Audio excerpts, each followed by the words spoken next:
Okay, good morning again, everyone. But this time I have the great pleasure to introduce my colleague, Laura Hidalgo-Downing, who's a senior lecturer from the Autonomous University of Madrid. His research interests actually encompass several disciplines within the study of language: discourse analysis, pragmatics, creativity, stylistics, and cognitive poetics, humor, multimodality, metaphor and metonymy, evaluation and persuasion, media discourse, intercultural and cross-cultural communication. She has co-authored, as Laura mentioned before, with Robert and Susan Cockcroft and Craig Hamilton, the third edition of the book Persuading People, An Introduction to Rhetoric, which is the publication in English we are using as main reference for our research project. So thank you for that. She has published more than 30 book chapters and articles on a variety of topics: metaphor, evaluation, persuasion, negation, evidentiality, morality, stylistics. Many phases of language as communication. Let me borrow this expression from our IP. As I said, phases of communication, language as communication tool, and as a loaded weapon, to use Bollinger's book title, which Laura Hidalgo and her co-authors mirror in their book when they say that rhetoric is a loaded weapon. She has an acute and insightful way of scrutinizing language. No doubt she has a linguistic gene. And consequently, her linguistic analyses are always enlightening and inspiring.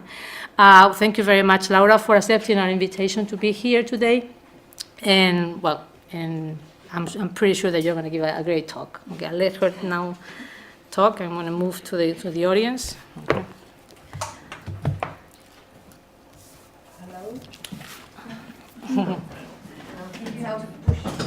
Oh, right. Yeah, is it? there it is. Well, can you hear me? Yes? Well, first of all, I want to express my thanks to Dr. Diaz and Dr. Almajuez for this very generous invitation. And I'm really happy to be here. I've been with Laura and Mercedes on several occasions, and it's really, as you were mentioning, not only a meeting of colleagues, but of friends, and I'm really glad to have the opportunity to share these ideas and to get to know another speaker I don't know, and hear about emotion, which is one of the facets of evaluation which I have not investigated in depth and which I would like to know more about.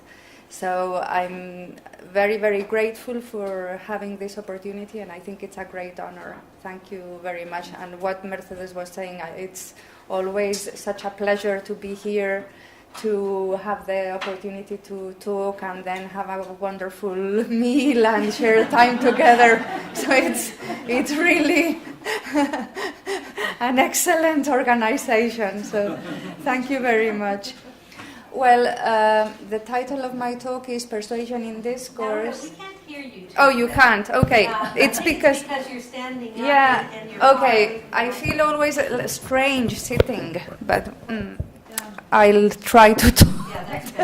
If you want to stand up, I can. No, I'll sit. There's a microphone. Okay. Is that better? Yes. Yeah. So it's because I'm a restless talker, and I walk as I talk. So you can. I talk as I walk. If you want to walk. No. Not this one. I'll move. No, because this is being recorded, isn't it? Yes. Yeah. Okay.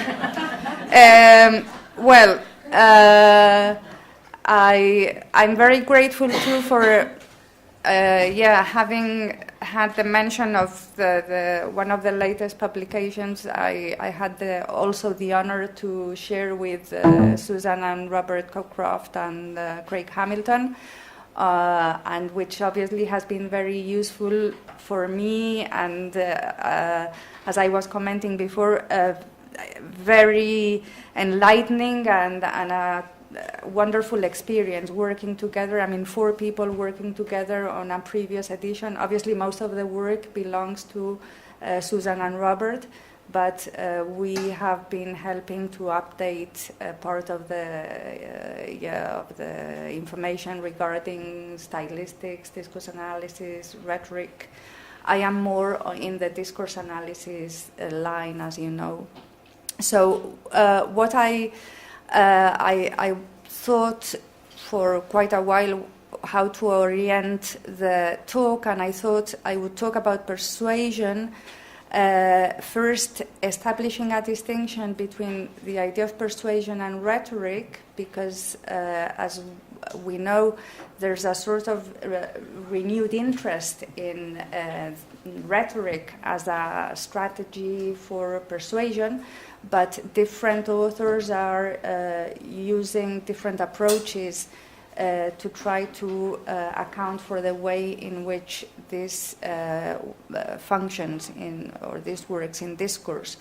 So what I would like to present is the way in which I have been working with the concept of persuasion in the last years, focusing in particular on one of the dimensions, which I will explain in a minute, and which is closely related, in my opinion, to other concepts such as stance and evaluation, as Laura has said. So when we are working within discourse analysis and not pure rhetoric, so we necessarily go into these other concepts that we use in order to explain how speakers perform the act of persuasion. So I'd like to give an overview of the relation between the idea of persuasion, rhetoric, stance, and evaluation. And then I thought that maybe the best way to illustrate how I view this relation is to provide an example of a recent study I have carried out in one of the areas of persuasion. Obviously, this is not an exhaustive overview, and it's a study in political discourse. So I will try to make reference back to the theoretical points, but more actually looking at the practice than giving a lot of theory, because we have this theory in many books. So one of if we look at persuasion and rhetoric, I found Charteris Black definition or distinction between these two concepts extremely useful, because there seems to be a coincidence with the two terms since the time of Aristotle. So rhetoric as a predominant concept throughout Western tradition, and yet persuasion is a more vague term. So what exactly is the distinction and the relation between them? So according to this author, persuasion refers generally to the use of language by one party to encourage another to accept a point of view. So here already we will start seeing sort of keywords. These are the ones I have highlighted in green, which are recurrent and which connect to the other concepts such as evaluation and stance. Rhetoric, on the other hand, is the range of methods, strategies, or resources for persuading others. So I think this distinction is very useful in the sense that rhetoric is a strategy, or is the resources we have in order to persuade. Rhetoric and persuasion are inseparable, since a definition of rhetoric necessarily includes the idea of persuasion, but they are not identical. And persuasion assumes the existence of a prior intention on the part of the participant and an audience. In this sense, persuasion refers to the intention. I mean, we need to have an intention, and it's an act. So the Cockcrofts have always talked about persuading. That's why the book is called Persuading People. It's an act, a speech act that is carried out in a social context, and that has an effect in potentially changing the audience's thinking. So there is this action-based view of persuasion. It's a speech act, so it's a type of language that changes cognition. So here this also connects to what Laura was saying about the importance of cognition. So it's not only a social act, but it's actually a complex act which involves cognitive change, but social practice in that sense. Rhetoric, on the other hand, is used when we want to focus on how persuasion is undertaken. That is, what linguistic, discursive, structural resources we use in order to perform the act of persuasion. So rhetoric refers specifically to the methods that the speaker uses to persuade, rather than to the whole gestalt of intention, action, and effect. So I like this idea of persuasion as an act that has intention, an action of the speaker, and an effect on the audience. And we will see that this is very closely connected to the notions of stance and evaluation. According still to Charteris Black, though some of these points are also in the book of Persuading People, there are two roles consequently. So there's the active role of the speaker. So Charteris Black makes, and also the Cockcrofts make emphasis on the fact that there needs to be some kind of active participation in order for persuasion to take part. Persuasion doesn't occur by chance, but because the speaker's underlying purposes and ability to communicate this intention is carried out effectively by means of his or her choice of rhetorical devices. So the purpose is to change the audience's mind. And so it is important to realize that the persuasive effect, or persuasion as an act, will not have been completed if the audience is not persuaded. So persuasion is a complex process that always involves the audience. However, the audience's role is primarily passive. Well, this probably will depend on the discourse type, but in many cases, Charteris Black is talking about political speech and political discourse, and I'm going to be talking about political discourse, but maybe this can be a question for discussion later. In principle, it's passive, but however, social cognition must have occurred, so there is some active intervention in the sense that if you change your point of view, or you adapt it, or you reinforce it, the degree of passivity is not complete. So there is some kind of reaction in order for persuasion to take place. So some kind of change must have occurred after the act of persuasion.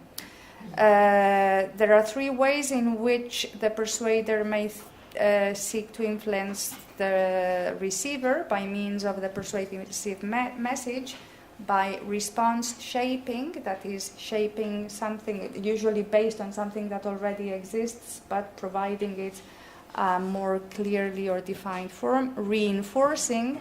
This typically takes place in genres that are more conventional, such as advertising or conservative political discourse, that is, discourses which use already established cultural and social assumptions in order to reinforce those cultural models.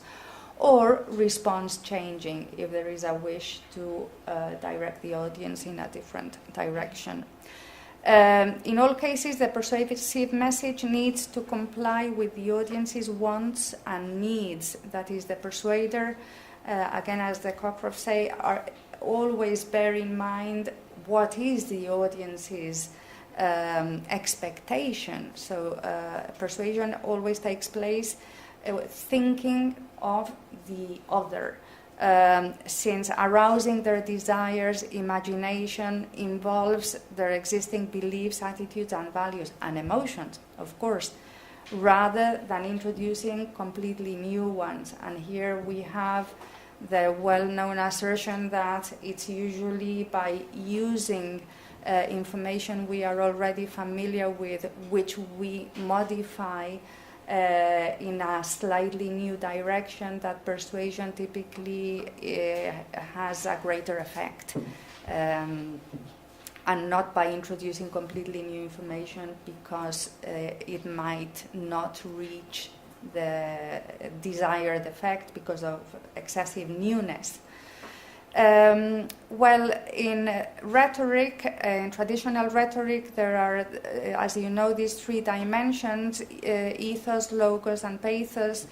What I'm trying to do, as I commented, I'm not a rhetorician, but a discourse analyst, so what I'm going to try to do throughout the talk is go from discourse analysis categories and turn to what would be the rhetorical dimensions and establish connections between them, which is more or less what we have done in the book.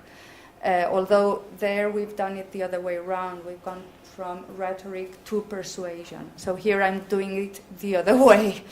So when we talk about ethos, we are talking about the presentation of the personality, the ego, the stance of the speaker. So here the word stance has an extremely important weight. Logos has to do with argumentation and rationality, and very often has to do with the structural organization of argument, and pathos with emotion. And as I will explain briefly, I see that this is closely related to lexical strategies of choice of lexical elements. As an example, well, as I said before, I'm going to use as a case study two political, a study I carried out recently with the data of a doctoral student. She's working on appraisal, but I'm not very convinced with the model of appraisal, so I've done a different version. And but she chose these very interesting data, which are the two addresses to the Arab world by Presidents Bush and Obama.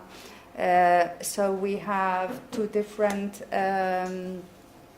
presidents with different ethos, personalities, and stances, who are addressing the same audience, the Arab world, in, well, two different points in time, and obviously in a moment of great change in what is the history of the United States. So these two, I thought that these two discourses provided very good sources of information in order to see how some of these rhetorical resources are used by the politicians to persuade their audiences. So what I have done, this is one of the, for me it was maybe the most surprising paragraph in Obama's speech, because it was a completely personal, well, everybody is very familiar with this speech, but it's a very personal paragraph, which is not the typical case there might be some personal references to their own history, but Obama made a point of his personal origin as a persuasive strategy to claim his right to represent the American people. So what I have done is indicated aspects of ethos or his personality and stance in green. So this is just a a color highlighting system, so that and to give you an example. So instead of going straight into the theoretical organization, so I'd like you to read this example to see how the three dimensions intertwine, and then I will focus on one of the parts, because obviously it's impossible to cover all of this. So ethos is in green, so how he presents his personality, and here mainly what I have selected is personal pronouns, because as we will see from the results in the study, Obama shows a statistically higher frequency of the use of the personal pronoun I, while Bush uses the third person we, the government. So there's this implication of Obama as an individual. His presentation not only as a president of the state, but as a particular individual with a history with a commitment with the nation. So that also determines his stance in combination with other features that I will mention afterwards. Logos has to do with argumentation and rationality. We'll see a series of features which have to do with the structuring of the discourse, and pathos, the blue one, with emotion. So I hope it's okay, but I'll read it.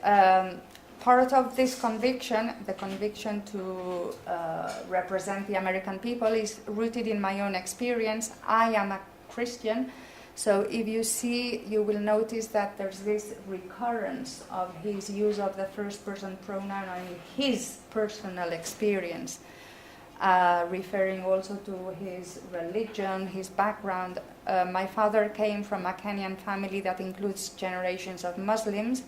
And then we start with a logos structuring or argumentative structuring of the discourse, where we have parallelisms as a boy, as a young man, as a student of history.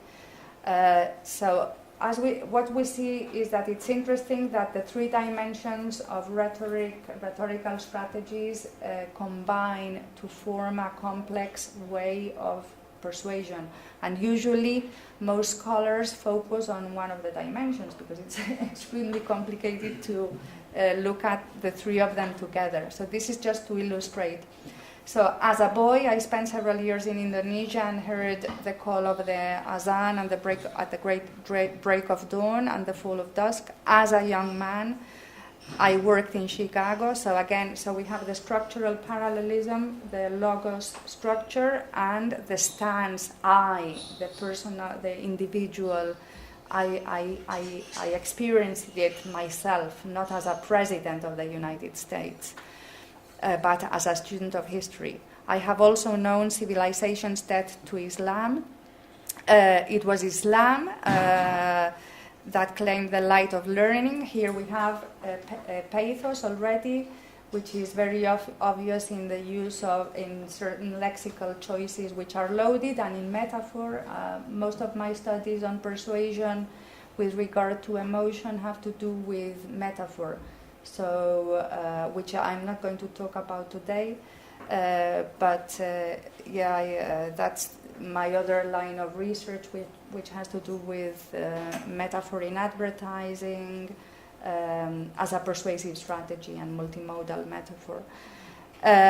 So again, we see it was Islam, it was innovation in Muslim communities, so that there is a structuring by means of repetition, which is intertwined with the repetition of the first personal pronoun I, our magnetic compass, our mastery of pens, our understanding of disease. So it is also interesting to see that he's using here the pronoun our to include it's like an inclusive pronoun, which makes reference to the Arab countries' discoveries of very important scientific methods and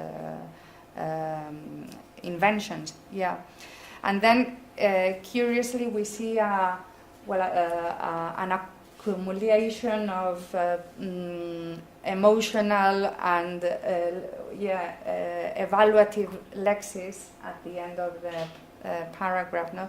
Majestic arches, soaring spires, timeless poetry, cherished music, elegant calligraphy, places of peaceful contemplation, religious tolerance, and racial equality.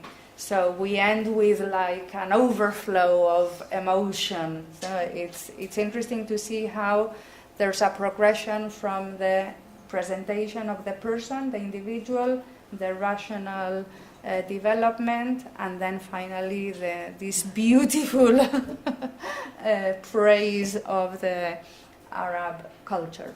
So this is just an example of how we could look at rhetorical strategies as intertwining in discourse and forming a complex pattern. As I said, I cannot talk about all of these dimensions, so what I'm going to try to do is focus rather on some of these specific aspects.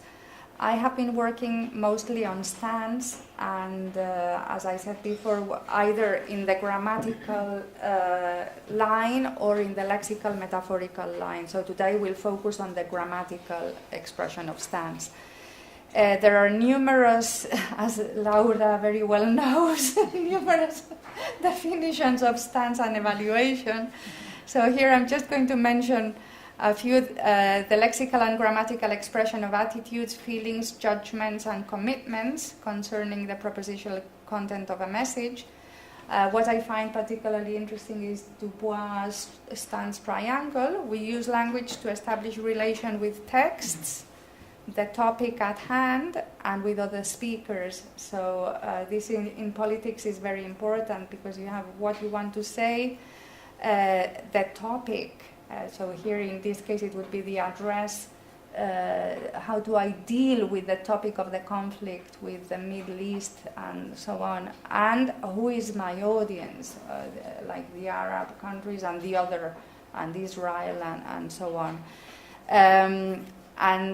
Again, stance, like persuasion, has recently been described as an action, not just as a positioning in the sense of being in a position, but actually taking a position and also changing positions as a social practice of positioning and intersubjective dialogue.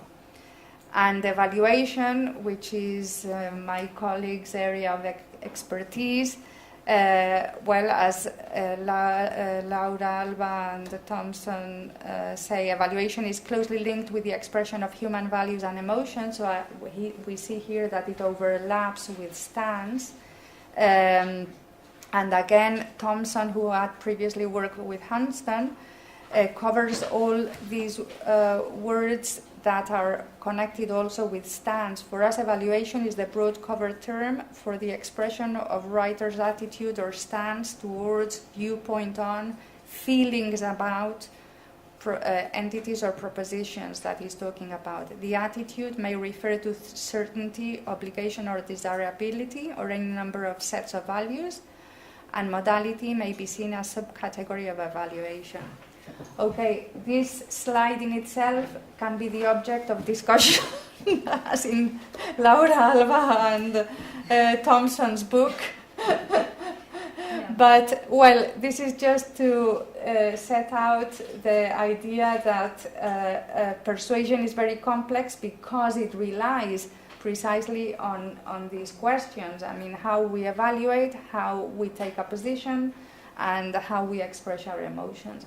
And these are the perspectives that are outlined by discourse analysts and pragmaticians. I think I have to mention appraisal because it's been extremely influential. However, I must say I have worked with appraisal, but I have found it extremely complicated and difficult, or not. or it didn't suit the texts I chose, but I like their definition. The appraisal is the subjective presence of writer-speakers in texts as they adopt stances. So again, we have the recurrent reference to the word stance towards both the material they present and those with whom they communicate.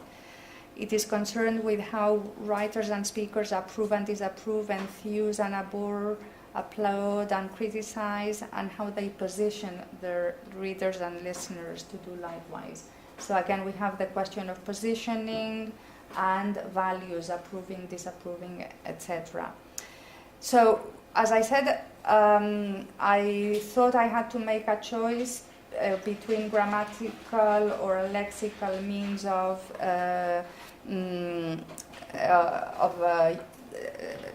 expressing strategies of persuasion, because each of them is extremely complex. So one of the areas I have been working on is trying to see how different grammatical aspects work together in order to develop stance styles, and not exactly in the same sense as Piper and Finnegan meant it, but rather by meaning choice of linguistic strategies that lead to a persuasive style. So it has to do with ethos or presentation of self, and with logos, in the sense that it has to do with argumentation. I will talk a lot about, as I said before, personal pronouns, and for example, negation. Negation is one of the classical rhetorical dimensions of argumentation, and it is a very powerful grammatical tool for persuasion. In addition to this, we also have, structural argumentative strategies. Cockcroft et al., Turk, I think an interesting thing they mention, and it's not my idea, is what they call the persuasive generic potential. So they say that all texts have a persuasive generic potential. So as in Hallidayan grammar, there is this idea of generic potential of different discourse types. Persuasion is possibly present in all types of discourses, and when we were having these meetings in Nottingham writing the book, we said, well, even a shopping list might have a persuasive potential, because if you compare shopping lists, my shopping list is different from my husband's. So it might show an inclination that, is very, very indirectly persuasive, but it could maybe be seen in that way. And we said these kind of things for a laugh. Obviously, it didn't go into the book. Well, I think it is mentioned. Even a shopping list could be persuasive. But I think this is an important point, especially in a society like ours, which is so much dependent on the media, and where the media make constant use of direct and indirect, and especially indirect strategies of persuasion. So I think this deserves further study, as the presence of this potential in discourses. What is mentioned in this book is, classical aspects like repetition, parallelism, concession and contrast, narrative. Some of these aspects I mentioned in the example by Obama, and what I'm saying about negation in relation to concession and contrast. And there, in some scholars who discuss stance, there's a more direct focus on what are exactly the grammatical strategies to express stance and consequently to persuade, or what are the lexical strategies. So as linguists, we are interested in knowing what exactly are the choices that speakers make in order to persuade.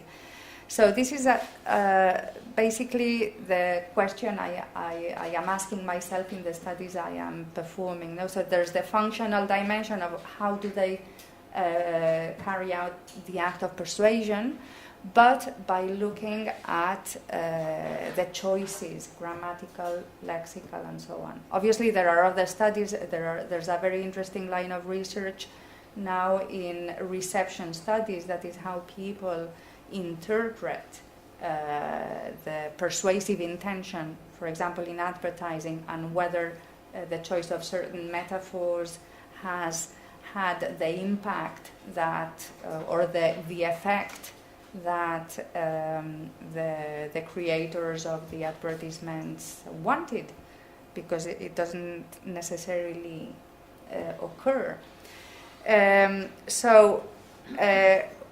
These were the grammatical and structural strategies. Well, in lexical strategies, Martin and White have a lot to say in the domain of attitude.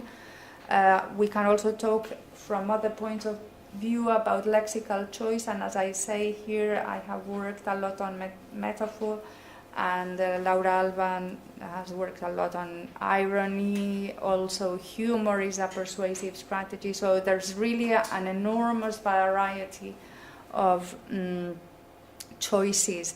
And what is interesting is what I commented in the extract from Obama, is that these choices are not isolated, and as Laura says in her book on evaluation in context, it's really something that goes throughout the discourse and pervades discourse, and creating semantic prosodies like negative semantic prosodies, metaphorical, ironic.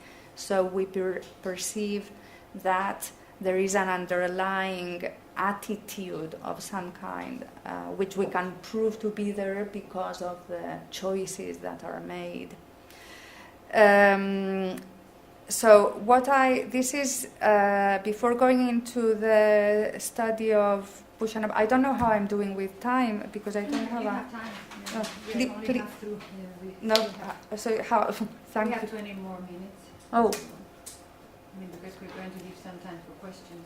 Yes. Okay. I'll go a bit faster then, because I see that I You can take 20. I have used Halliday's model of stance, of subjective and objective stance, to try to look at the differences between speakers' positioning and persuasive styles, both in scientific discourse and in political discourse. And I think it's a useful model because it combines the co-occurrence of different features like personal pronouns, modals. I have added negation because I have this. Yes, negation has to be there. It's my soft spot. So, in subjective we have explicit. So I was interested in the fact that he proposes the combination of the personal pronouns with mental verbs, and then in implicit negation the choice of modal verbs, where I have also included, in all the possibilities I have included negation, and then objective with adverbs and the expression it is not likely, etc. Just only one brief mention about the methods for exploring rhetorical strategies and persuasion, which may seem very obvious, but when we talk about persuasion and rhetoric, they seem very vague or difficult terms to handle. But again, we have now methodologies that, as we all know, are very useful in order to identify these means. So what I have used is corpus tools to identify markers of stance and evaluation and rhetorical strategies as indicators of persuasion. So, and also concordances, keyword significance. But in order to see the act of persuasion, obviously we need also the discourse itself. So we need to go back to the text and see, find out what is in this case, for example, the socio-historical background, the speaker's position about the topic at hand, the intersubjective relation with the audience, and the organization of the discourse, which are features that Hunston and Thompson mention. So from that we can go on and see how the function of persuasion takes place. As I said, that there can also be other studies which are more experimental, based on reception. How do people actually interpret the intended persuasive act? But I think that line is still in its origins.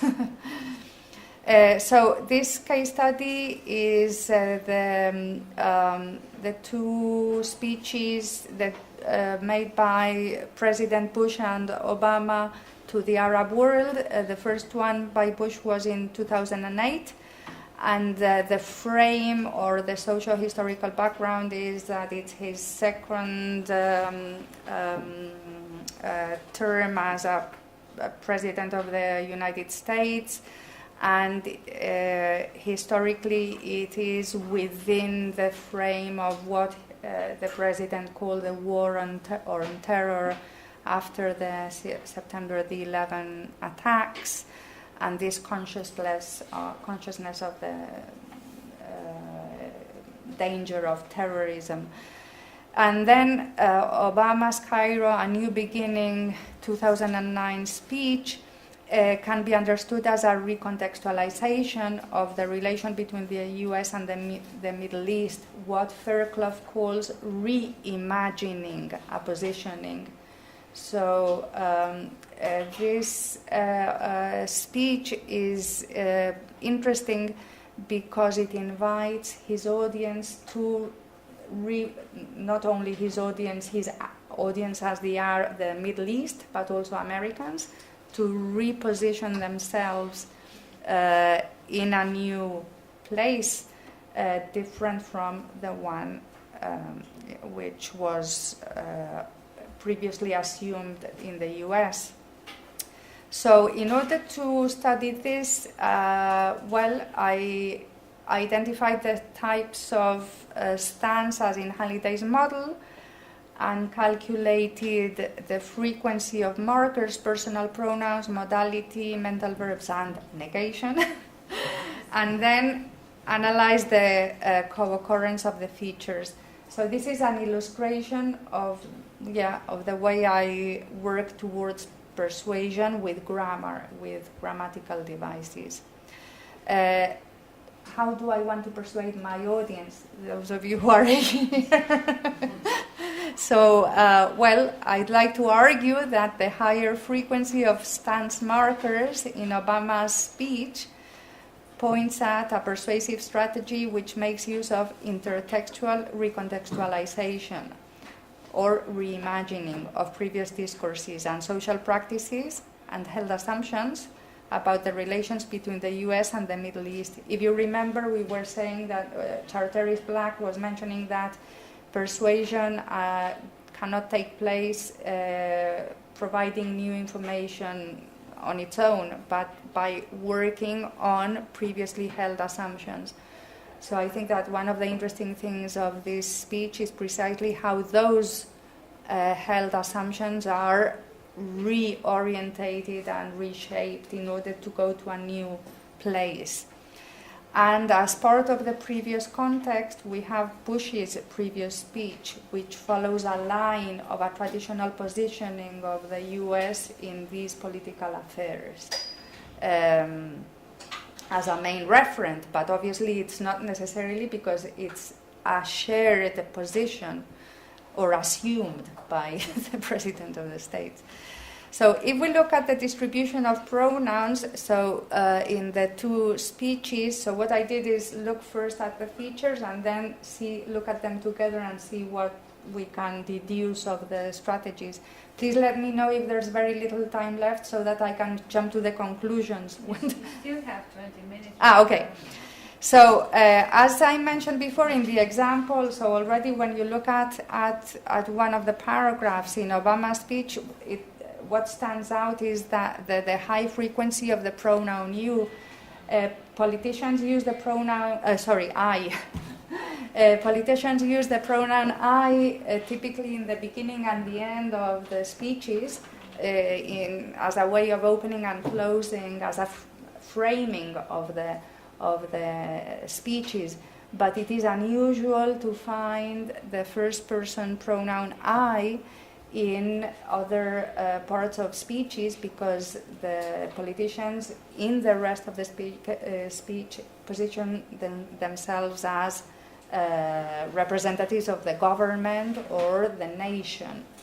So already, well, it's quite representative that there's a difference in the two politicians, which shows a preference in positioning for first person. So in Obama there's an indication that there's a commitment of the I and the we towards their audience, and in Bush there's a positioning that places the discourse on the other, not on themselves. With regard to the distribution of the first person pronouns, as I said, Obama uses I much more frequently, while we is, statistically is not different, but we will look at the differences in use because the two politicians use them in a different way.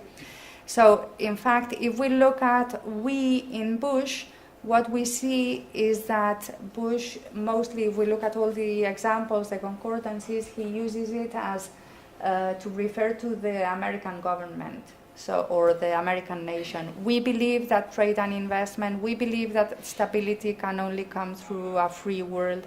We believe that peace is possible. We also know of all the difficulties. We know democracy is the only form of government.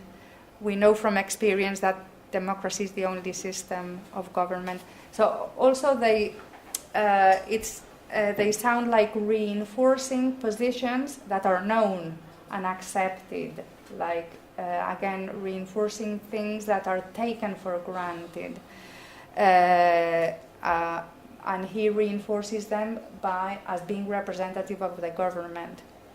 On the other hand, in Obama, we have, as I said, the choice of I, what we said before, using his own individual personality, his own personal history as a strategy of ethos, of it's my person. It's not only my presidential campaign, but me as a person with this history that I am going to use to persuade.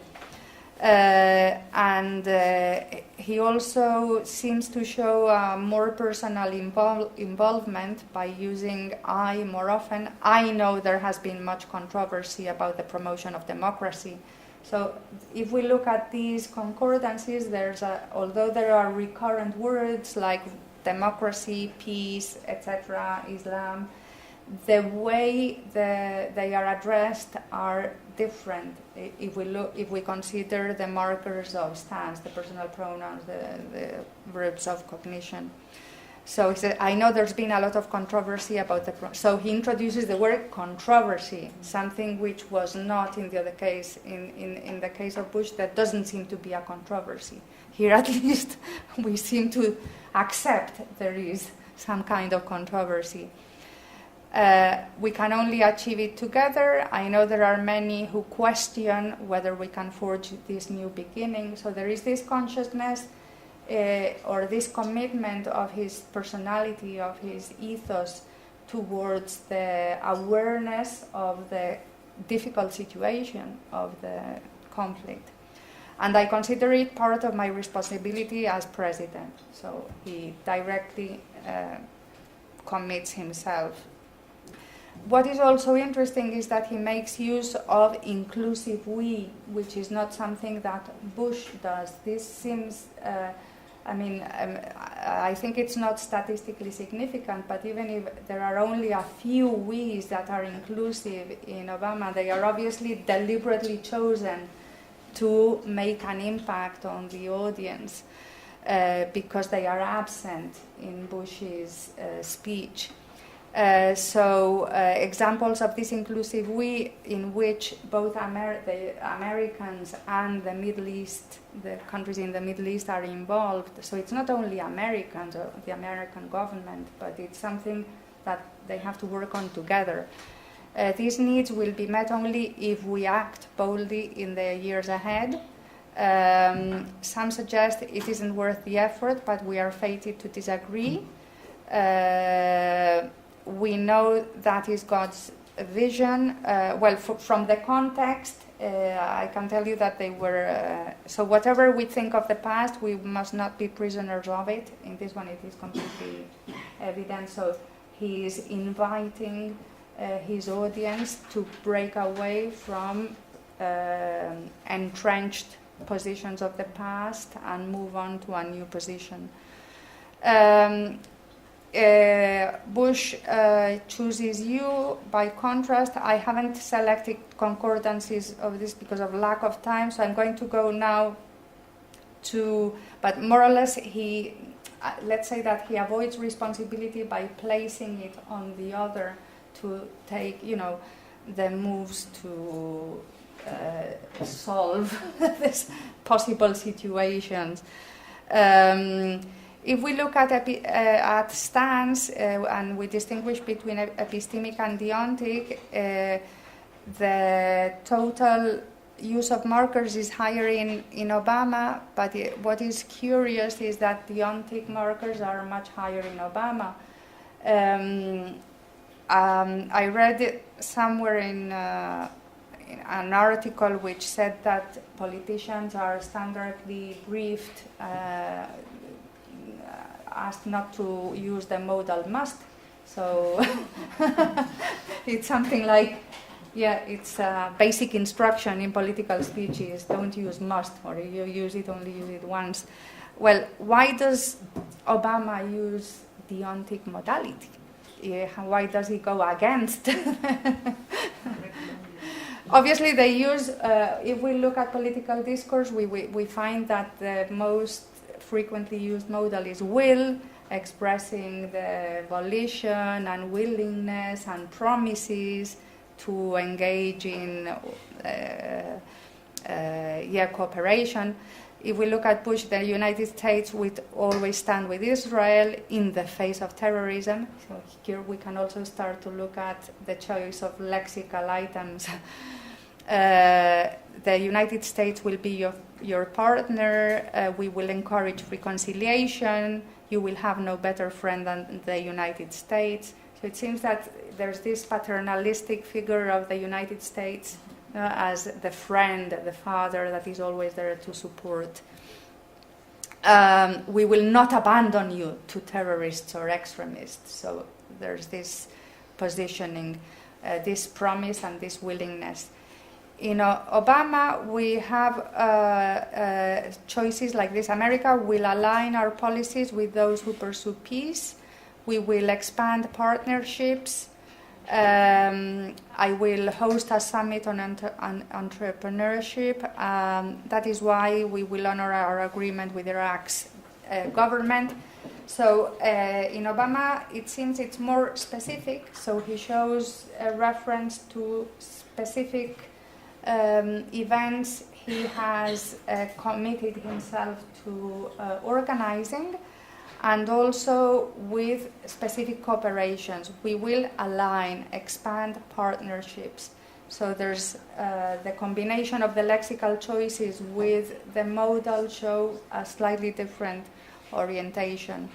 Then, obviously, can was the chosen word in Obama's presidential campaign, and what we find in Bush is that again there is a conservative use of this modal because of its co-occurrence with his favorite words: freedom, democracy, law and justice, and so on. So there's this sort of pattern of repeated phraseological units, which we know were some of the repertoire of Bush's speeches. Or we all know the lasting stability that only freedom can bring. As we will see later, freedom is one of the words that is most frequently used by Bush, but not by Obama. We believe that stability can only come through a free and just Middle East. Free and just is one of these collocations that is very frequent also in Bush. You cannot build trust when you hold an election where opposition candidates find themselves harassed. You cannot expect people to believe in the promise. The terrorists and extremists cannot prevail. In Obama, we have different collocations. We can only achieve it together. How can we deepen our ties between business leaders? The people in the world can live together in peace. Muslim and non-Muslim who question whether we can forge this new beginning. Many more are simply skeptical that real change can occur. So what he is talking about when using the modal can is about working together, the possibility of working together, or the ability and in some cases possibility of doing something together, and making reference to those who question that this possibility is actually can take place. So now, why does he use must when it's traditionally absent modal? Well, this I think shows again another rhetorical and commitment, of his ethos, and also logos, a rational decision to try to convince by using a strong modal not an invitation, but really, it's persuasive. This has to be done. So this cycle of suspicion and discord must end. There must be a sustained effort to listen to each other. Our problems must be dealt with through partnership. Whatever we think of the past, we must not be prisoners of it. Progress must be shared. We must face this tension squarely. We must finally confront together. So, 5 minutes. His choice of must shows, I think, a very personal involvement in what he, as a speaker, perceives is necessary, and it can only be achieved in partnership, as we have seen in the other co-occurrences. So, to finish, I will mention briefly negation, which is my favorite. So again, Obama has a higher use of negative choices. What we find in Bush are expressions like, we will not abandon you to terrorists, no terrorist or tyrant can take that away, most people don't want war or bloodshed and violence. So if we see there's again, the co-occurrence of negation tends to go with loaded weapons, loaded lexical weapons such as tyrants, bloodshed, violence, etc. How does Obama use negation? America and Islam are not exclusive. You must maintain your power through consent, not coercion. America is not the crude stereotype of a self-interested empire. America and Islam must be based on what Islam is, not what it isn't. But we should choose the right path, not just the easy path. I'm just going to, there are 3 types of corrections of assumptions. So in the whole study, I work through the different types of corrections of assumptions. So the corrections of the assumptions that are held on the relations between the US and Arab countries, then the assumptions that are held by the US on the Arabs, and the assumptions that are held by the Arabs on the US. So he works through the whole set of background held beliefs that are taken for granted in present-day society or prevailing society at that moment, in order to defeat those expectations and those assumptions. So it's typically two-part structures in which we have an assertion: American Islam must be based on what Islam is, not what it isn't. And as this example shows, there are very strong assertions with must, a strong modal, and a negative assertion. So it's a very strong persuasive style. It shows, and also in terms of frequency. So the statistics also show that it's pervasive in the discourse. So as I said, he uses so many instances of negation that it's really interesting to analyze it. He deconstructs all the system of assumptions. So this is I will skip that, and I will go to the conclusions. So what is Bush persuasive style from these observations I have made? So we've seen there's a lower frequency of stance markers and negation, and a preference for second-person pronouns. This implies that the first person is backgrounded. The ethos is backgrounded. So it's really, there is not a direct or explicit positioning of the self, but actually a backgrounding of the self. So it seems to show a more conventional discourse in political terms. And the low frequency of negation seems to indicate there's no need to deconstruct previous assumptions about the status quo in U.S. international affairs. So the preference for unmodalized assertions, the low frequency of modal, shows a more authoritative stance. So things are like this, and they stay as they are. I don't need to, use. Maybe there is, what I haven't looked at here is obviously the lexical resources. So possibly because there is an option not to use the grammatical resources, there is a compensation by use, which is another stage we would like to do. A use of lexical evaluation in order to indicate another kind of positioning, but this is what I haven't had time to talk about.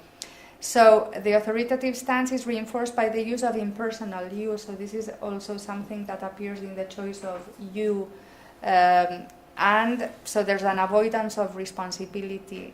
The address to the audience is like reinforcing a persuasive act of reinforcement, consolidating the status quo on this political issue. So things needn't change.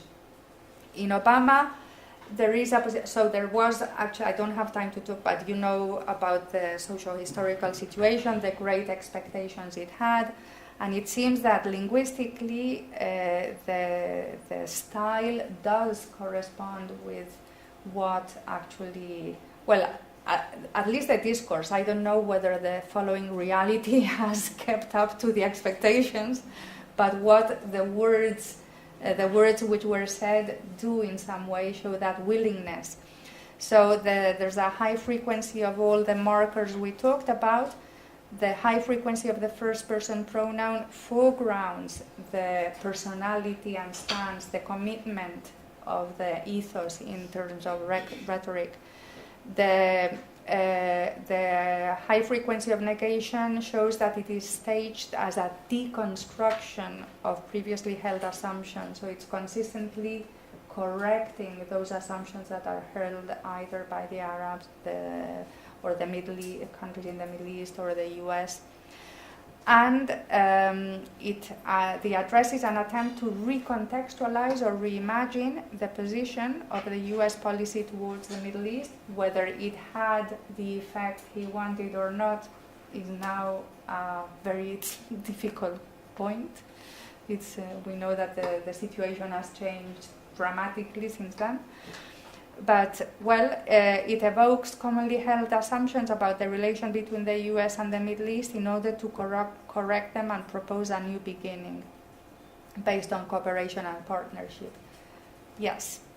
So it shows a style in which there's an attempt to engage actively and personally in a change of the relations between these two areas, political areas. So here you have the references. You can, and well, if we look at the ethos of just a few images, no, I thought it was interesting to see. I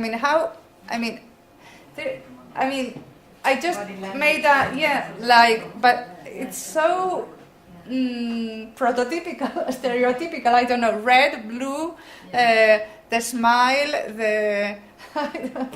so yeah. Next, the next aspect is look at the body language and the relation to persuasion. Thank you very much for your attention.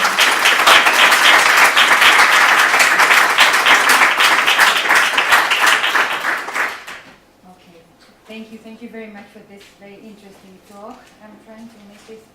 Okay. So now we don't have much time, but we can, ask a few questions. So anyone here who would like to ask a question? Could you go back to the...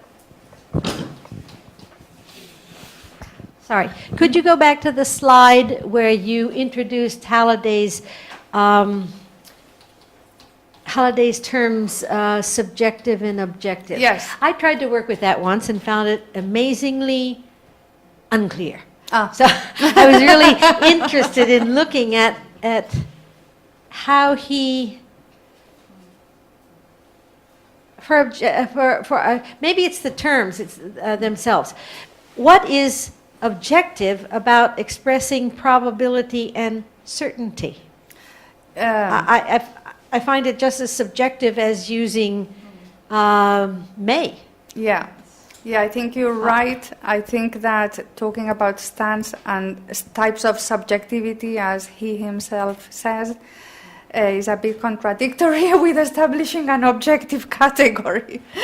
So I have to admit that I have used it as it is, and I didn't notice that there was an objective category within subjectivity. So you're completely right.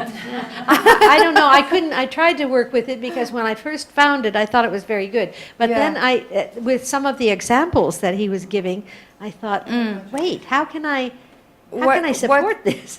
What is interesting is that in actually looking at data, maybe the terms themselves could be changed. I think the classification is useful, but I have used this classification with political discourse and scientific discourse. In scientific discourse, we have the whole variety of subjective, explicit, implicit, and objective, explicit and implicit. But in these political discourses, there was practically no use of objective, what Halliday calls objective stance.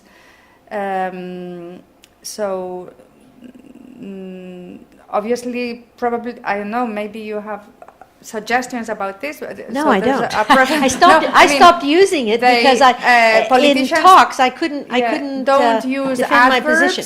So adverbs, although modal adverbs are the preferred modal form, as the Longman grammar says in English, political discourse is certainly not one of the prototypical instances. And implicit, it's likely, it's not certain. I mean, it's very frequent in newspaper discourse, as Marina Rese has shown, and in other types of discourses, but not in politics. I mean, that category is just, I mean, I haven't really gone into it because it was practically absent. If I may add to this point, maybe these modal adverbs probably certainly can be used in a objective and subjective way depending on the text or discourse. If in a weather forecast someone says tomorrow it will certainly rain in Madrid or probably rain, it is based on research, on evidence. But if in a more subjective discourse, if I'm telling, well, probably tomorrow I will be sick because I already feel perceive some symptoms, it becomes more subjective. So maybe it's not the words themselves, but with the context. Yeah, that's a very good point. It's an idea that came up when you were discussing this. So. Thank you very much. Yeah. Any questions? No more questions then? Okay, so then it's time Thank for you. coffee. Thank you. Thank you very much, Laura. It was very